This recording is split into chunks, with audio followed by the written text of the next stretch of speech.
Hi, this is Matt from tracyandmatt.co.uk and for unboxings.com. Here I have the HTC Touch Diamond2. Now this is the full retail version. We have already done a video of the pre-release version of the Diamond2. But this is the final retail, so we thought we'd just have a quick look to see if there are any sort of significant differences. Box design seems to be pretty much the same, although obviously this one has been printed with the Diamond2 picture on the outside rather than just a plain black box.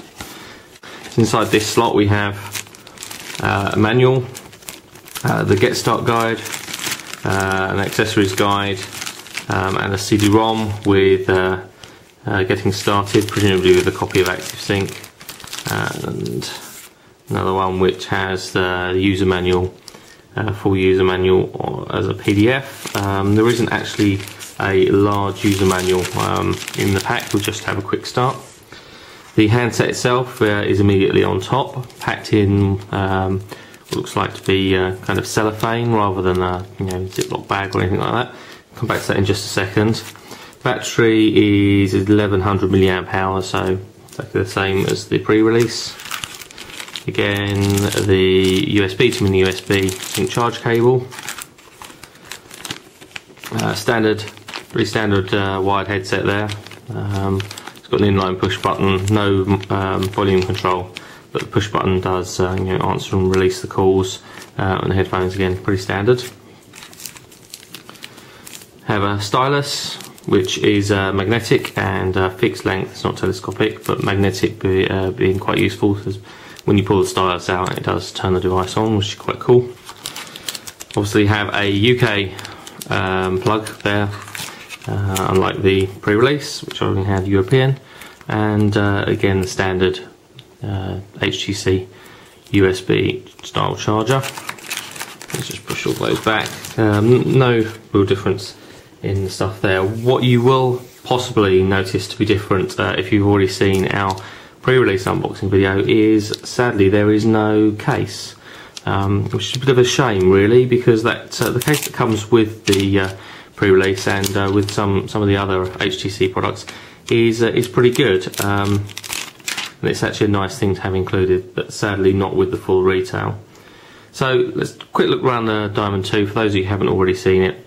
A power button immediately on top, forward facing VGA camera, fairly large speaker area there, indicator LEDs either side, 3.2 inch diagonal display, so it's WVGA, which is 480 by 800.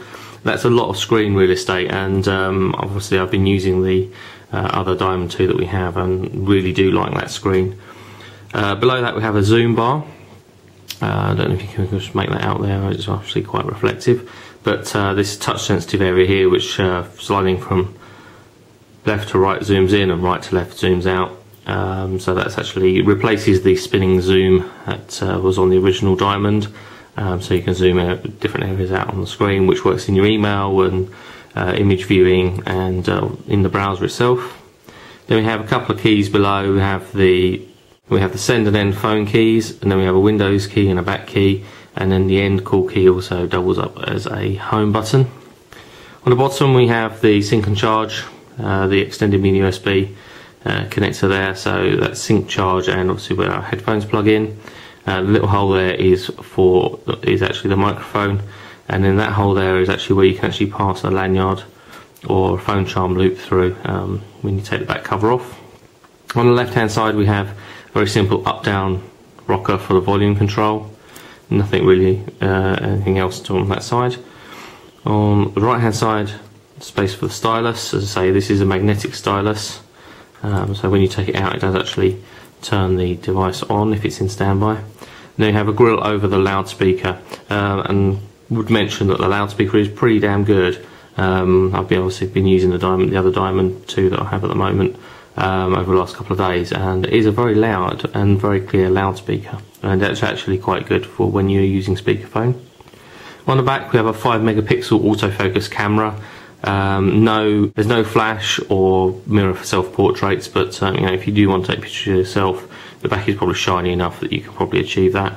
It's a bit of a shame that there is unfortunately no flash. Back cover pops off like so.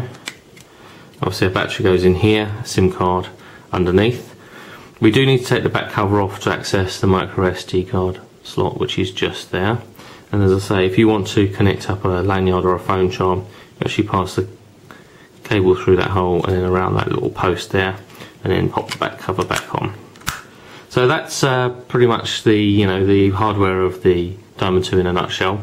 I'm not going to look at the OS on this particular unboxing video. The purpose of this unboxing video is just really to show you that there isn't really a great deal of significant difference between the pre-release version that we've seen and obviously this full retail version.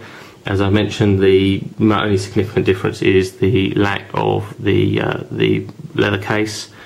If you want to see the OS in a bit more detail and touch through 3D and everything else, please have a look at my other video where I preview the pre-release Diamond 2. And if you like our unboxing videos, why not check out our other videos on unboxings.com.